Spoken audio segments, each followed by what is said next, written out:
Tooth Fairy has been visiting Caitlin for a long time here, and she started writing notes for Caitlin and signing them Tilly. And a number of years passed, and Caitlin's teeth slowly went. And I suddenly decided to think, well, what actually happens to the teeth once the Tooth Fairy has taken them? And Caitlin started asking these questions. I didn't know the answers, and I suddenly started to think, well, what do they do with the teeth? After that, I thought, well, why don't I just write a book about it? And Caitlin got into it as well, and she wanted to do some illustrations, and it kind of snowballed from there. The pair of us ended up just contributing towards it. What a lovely thing, though. Dad and daughter doing something like this together. Yeah, it was nice. It was nice because I've got a lot of interests and she's got a lot of interests, and this was one interest that kind of, it's nice that we can do it together. It kind of bonds us in. Without giving too much away, what is the story about? It's about this little girl called Caitlin who is visited by the Tooth Fairy whenever she loses one of her baby teeth. But then one particular night, she happens to be going for a glass of water when the Tooth Fairy arrives, and she meets the Tooth Fairy, and she accidentally, as the Tooth Fairy is departing back to where the Tooth Fairy lives, Caitlin is pulled through along with the Tooth Fairy and then wakes up in the land of the Tooth Fairies. And then she discovers shortly after that because humans are starting to disbelieve in fairies and they don't want anything to do with them anymore, that her teeth are magical enough to hold back this disbelief that is encroaching onto the land of the Tooth Fairies.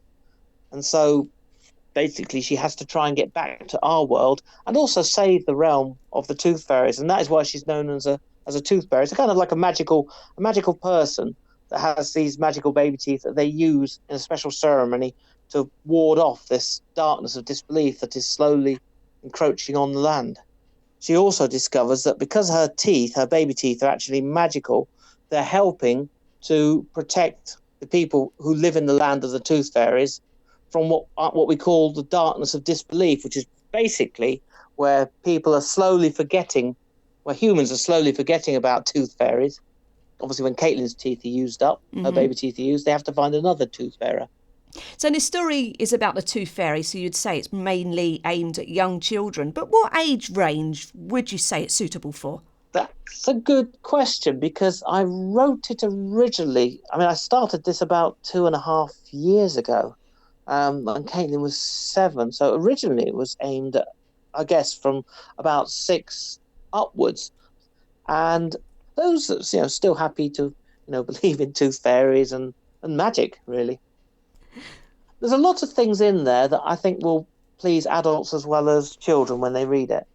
So I wanted to kind of write a nice story that would be happy for an adult to read as well as a child, and for an adult to happily read to a child, so that both of them can get the enjoyment out of reading it. So I understand your daughter Caitlin got involved with some of the illustrations for this book. How did that come about? Well, I was doing a lot of the drawing because I've always drawn cartoons and such like, and I decided to do some of the illustrations myself. And then, of course, whilst I was furloughed recently from my job, I was doing the drawing, and she decided to do some of the drawings at the same time. So we could both pen drawings and drew them out. And I thought it would be so nice for her to put some of her sketches in the book as well, because the character does drawings in the book. So I thought, well, why not? It's a nice idea, and it gives her something to be proud of as well to put in there. So where can one purchase this book? At the moment, it's available in a variety of forms. You can purchase it from Amazon, either as an illustrated edition or as a text-only edition, which is slightly cheaper. So you can depends on which version you want to go for, or you can get Kindle versions of both copies.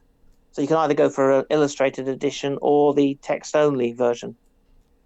So with this in mind, would you say that there's still a market for actual physical books, or are more people reading online with ebooks and Kindles, do you think? That's a very good question, actually. Because of my job being a bookbinder, people do ask me that as well in my field of work. And I think genuinely people do like to still have physical books, especially if you're reading to a child, or if you're reading to yourself. I think it's nice to hold the physical thing in your hand. However, that said, if you're going on holiday, you don't want to have to carry 6 or 7 books around with you. So having the catalogue on your phone, I think is a boon as well. I think there's a place for everything. I think one complements the other. It's just the way technology moves at the moment. I mean, I don't think physical books are ever going to disappear, especially with recycled paper and techniques these days. They'll always be there, and people will always want to pick up a book and read it to somebody else, or sit down with a cup of coffee and read it, be transported to another land. And that's kind of what I hoped with the Tooth Bearers, people will be able to just sit down and read it and enjoy it. So you've got this book. Have you any plans for a follow-up? Yeah, I'm actually about 5 chapters into the next book at the minute. So that's well underway and is going a lot quicker, to be honest. Because in the first book I wrote basically whilst I was waiting for Caitlin at various venues on my phone, and finished off whilst I was furloughed. Whereas this next book I've gotten really into. And I say I've penned about 5 chapters so far. So it's going really, really well at the moment. I'm really enjoying it. And now back to the interview with David Howden. And David, for many years, has been a bookbinder. But what is a bookbinder? What do they do? What does that job entail? My job entails restoring badly damaged leather journals, or repairing bespoke items that people have brought to us over the years, making new journals, because we're obviously very close to the university. We get a lot of work from them, and students' thesis, which are our bread and butter for our work. And we do an awful lot of the binding of them. Personally, though, I've always, out of all of those, I've always enjoyed doing the children's books, repairing the children's books the most, because you often find that people will write in the children's books. I often see dedications written to people, and you think, somebody took the time years ago to write this, and now you're kind of being privileged in a way to repair it and pass it back to the family for future use.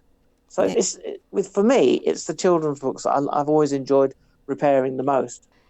So this kind of craft, is it something that has to be done individually, or do you have machines to mass bind them? I mean, I've been doing it for 32 years, and I was trained as a hand bookbinder originally. There are machines these days which have been brought in, which do speed up the process, especially on students' thesis. And they, like Kindles to books, they do serve a purpose. But it does take some of the craftsmanship and perhaps personal pride out of the work. But then you don't use the machines on repair work or restoration work, and that all still has to be done by hand. So you get a lot of the pride from that. But the standard journals, there are machines that can churn them out at the push of a button, unfortunately, these days. But that's just the way that the world is turning. And you never lose those skills. You can when the machines break down, you're always there to work with your hands and such like.